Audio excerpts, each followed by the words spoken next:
Gilbert Rozon, qui fait présentement face à plusieurs poursuites civiles pour agression sexuelle, a publié une lettre dans la presse hier qui fait essentiellement sa défense dans les médias. Il y aurait beaucoup de choses à dire sur la lettre elle-même, mais en particulier, M. Rozon parle de l'article 2858.1 qui est venu en force un peu avant son procès civil.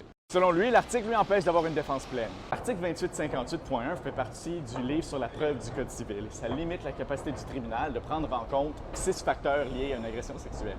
La réputation de la victime, le comportement sexuel de la victime avant ou après l'agression, le fait que la victime n'ait pas explicitement demandé que son agresseur arrête, le fait que la victime n'ait pas porté plainte à la police, s'il y a eu un délai entre l'agression et la poursuite, peu importe la longueur du délai, et finalement que la victime soit restée en couple ou en autre relation avec l'agresseur après l'agression.